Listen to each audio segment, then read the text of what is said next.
So Thanksgiving is Thursday, so that means it's time to start prepping for our dinner.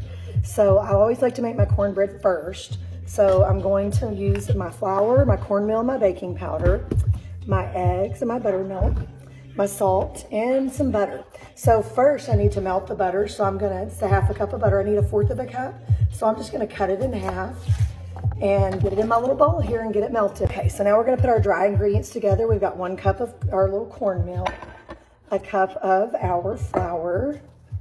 We are going to do, so we're gonna do 2 teaspoons of baking powder. There we go. And a half a teaspoon of salt. And I guess what I forgot to tell you about? I forgot to tell you about the sugar. Now, I just use 2 tablespoons of sugar, of white sugar. Some people like to use more if you like your cornbread sweeter.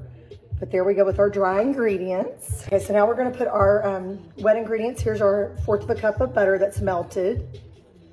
We have got our buttermilk, half a cup of buttermilk, and then we're gonna put 2 eggs right in here. And we're gonna mix it, but we're not gonna go too crazy on it. We need to get them eggs, you know, beaten up in there and get it mixed and combined, but not over mixed. We're gonna do that, and then we're gonna get our pan ready. So we're gonna spray it with some pan. I'm using a 9x9. You could do the regular cake pan. I'm gonna let it cook, you know, where won't be too dried out with this pan. I normally would make a lot more cornbread than this for my dressing, but I'm learning to cook for the amount of people that actually are gonna be there instead of cooking for an army, which is the way I grew up. So once it's mixed, you're gonna get it in here, into your pan, and get it ready to go in the oven. We've already preheated our oven already, so it's getting heated up for us. We're gonna put it in for 18 minutes.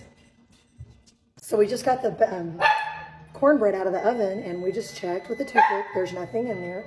So now the cornbread is good to go. I just put mine in the fridge and just wait until the day I wanna make my dressing. So let's go ahead and give it a little cut here.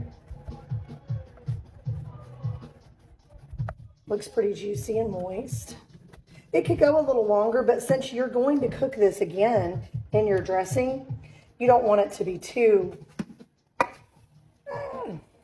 we're getting all over the place here, but you don't want it to be too done.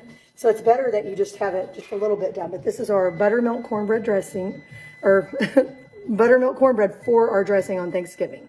Now, if you're making for a large group, you might make 2 or 3 pans of these, or double the recipe or triple it and use a larger pan.